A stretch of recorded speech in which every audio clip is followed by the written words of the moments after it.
SEER Foundation for the Blind.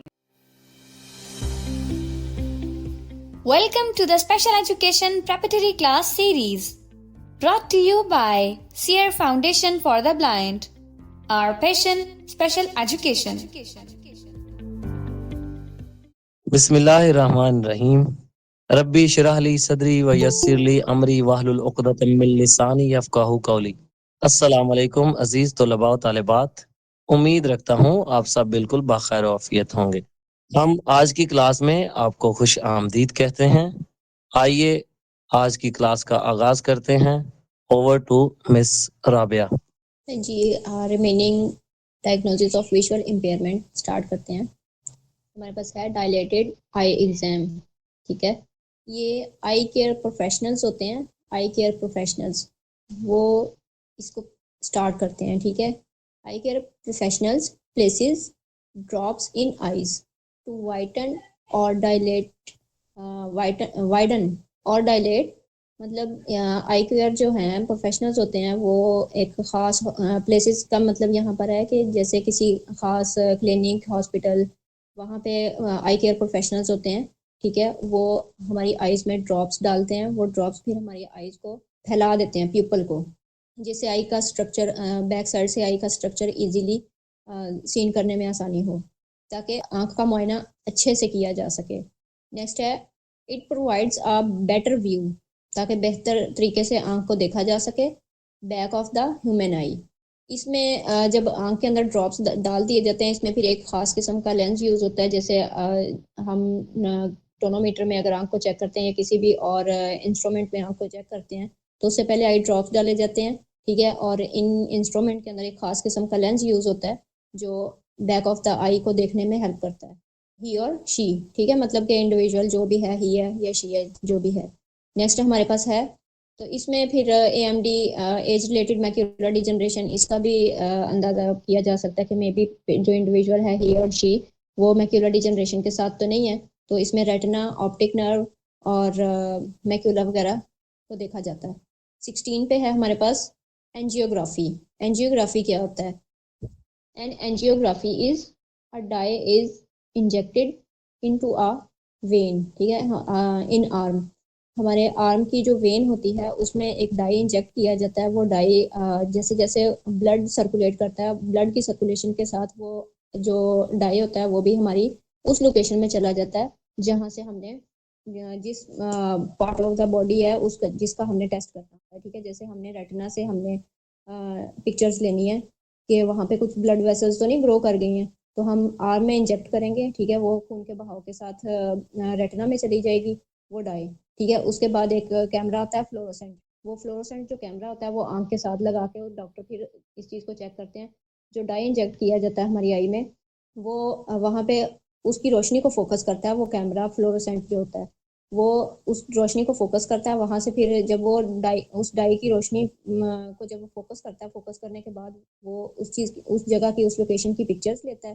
Pictures लेने के बाद फिर वो पिक्चर्स कंप्यूटर में सेव की जाती हैं, और सेव करने के बाद डॉक्टर के पास भेजी जाती हैं कि क्या मे बी वहाँ पे रेटिना के ऊपर ब्लड वेसल्स ग्रो तो नहीं कर गई हैं, एक्स्ट्रा ब्लड वेसल्स, या रेटिना की अपनी जो ब्लड वेसल्स हैं वो डैमेज तो नहीं हो गई हैं, वो लीक और ब्लीड तो नहीं करना शुरू हो गया।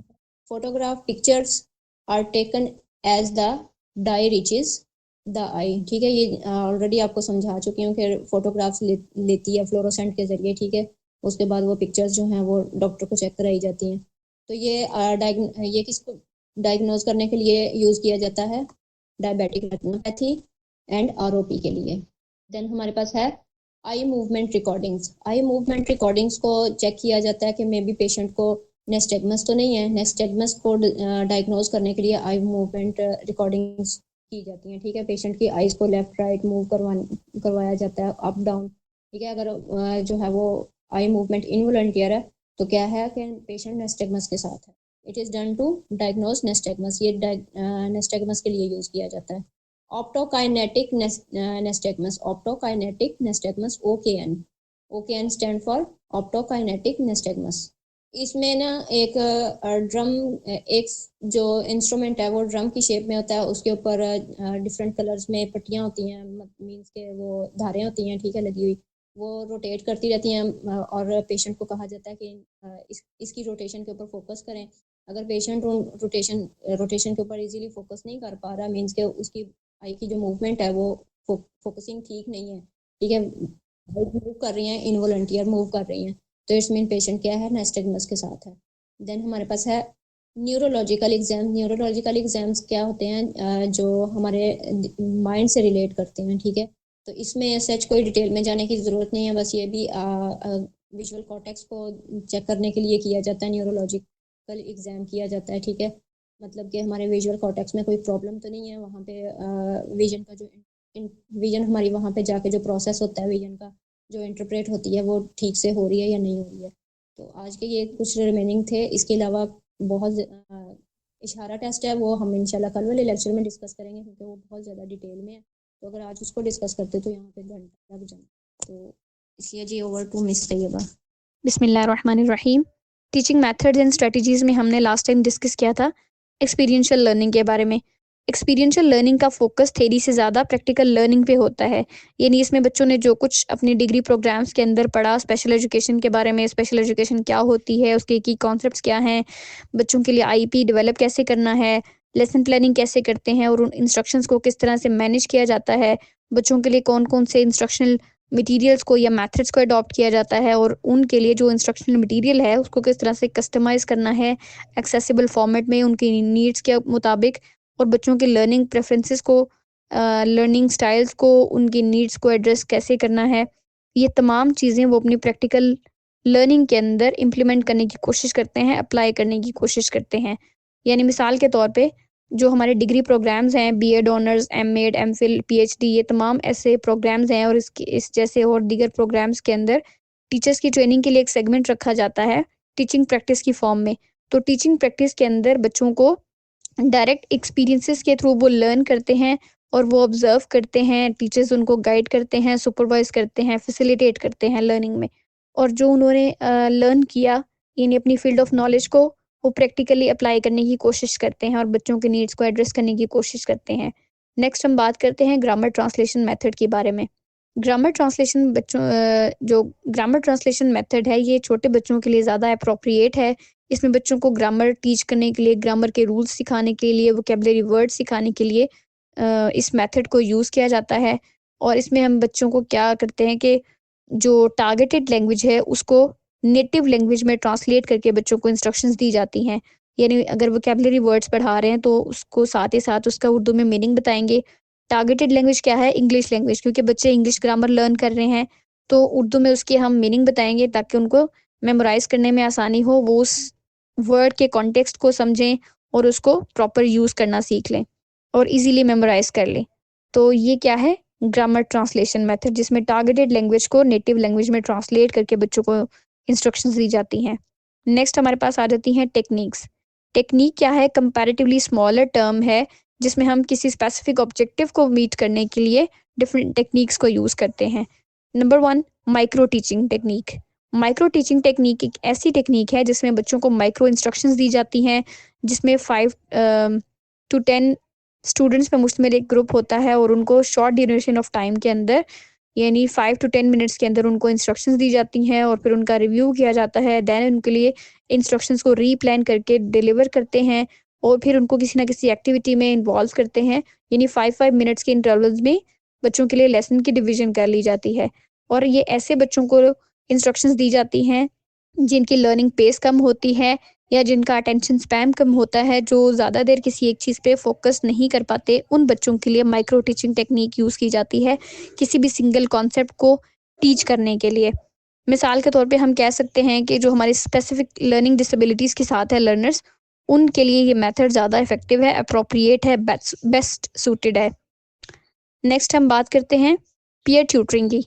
पीयर ट्यूटरिंग भी एक टेक्निक है और इसके अंदर 2 इंडिविजुअल्स का एक पीयर बना देते हैं, यानी इंस्ट्रक्टर जो है इंस्ट्रक्शंस तो खुद डिलीवर करता है और इंस्ट्रक्शंस डिलीवर करने के बाद जो हम देखते हैं कि क्लासरूम के अंदर कुछ बच्चे ज़्यादा शार्प होते हैं, उनकी लर्निंग ज़्यादा अच्छी होती है, अंडरस्टैंडिंग क्लियर होती है, कॉन्सेप्ट सॉलिड होते हैं, और कुछ बच्चे जो हैं वो एवरेज होते हैं, बिलो एवरेज होते हैं।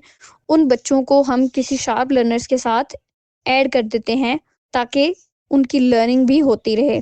और ऐसा तो नहीं हो सकता ना कि अब जो शार्प लर्नर्स हैं वो तो अपने टास्क कंप्लीट कर लें और वो आगे ही जाएं, तो जो बिलो एवरेज हैं या एवरेज बच्चे हैं उनको उनकी नीड्स को एड्रेस ना किया जा सके।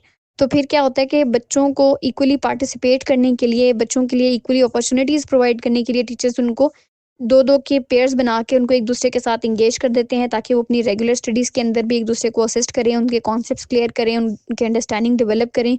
और इस तरह से जो एक पीयर लीडर है उसकी भी अंडरस्टैंडिंग डेवलप होती है, उसकी स्किल्स एनहांस होती हैं, सोशल कम्युनिकेशन स्किल्स और उसके अंदर लीडरशिप एबिलिटीज़ डेवलप होती हैं। नेक्स्ट है कि पीयर ट्यूटरिंग के अंदर जो पीयर का लीडर है वो ट्यूटर कहलाता है, यानी पढ़ाने वाला। और जो सेकंड पीयर है, जो एवरेज या बिलो एवरेज चाइल्ड है, वो क्या कहलाएगा? Tutee, tutor and Tutee. Next हमारे पास आ जाती है अप्रोच। अप्रोच क्या होती है? अप्रोच बेसिक प्रिंसिपल्स पे, आइडियाज़ पे और बिलीव्स पे बेस करती है, जो कि हम बच्चों की नीड्स को एड्रेस करने के लिए, बच्चों की लर्निंग को इफेक्टिव बनाने के लिए मुख्तलिफ अप्रोचेज़ अडॉप्ट करते हैं। अप्रोचेज़ के अंदर हम मल्टीपल मेथड्स को के कॉम्बिनेशन को यूज़ करते हैं, मल्टीपल मेथड्स को कंबाइन करके हम एट द सेम टाइम बच्चों को इंस्ट्रक्शंस डिलीवर करते हैं। जिस तरह से हमारे पास आ जाती है कोऑपरेटिव लर्निंग अप्रोच।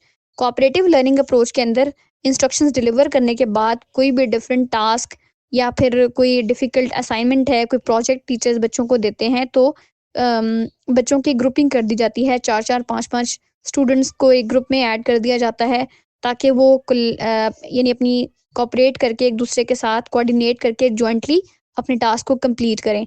इसमें 2 तरह के ग्रुप्स हो सकते हैं, हेटेरोजीनियस ग्रुप्स और होमोजीनियस ग्रुप्स।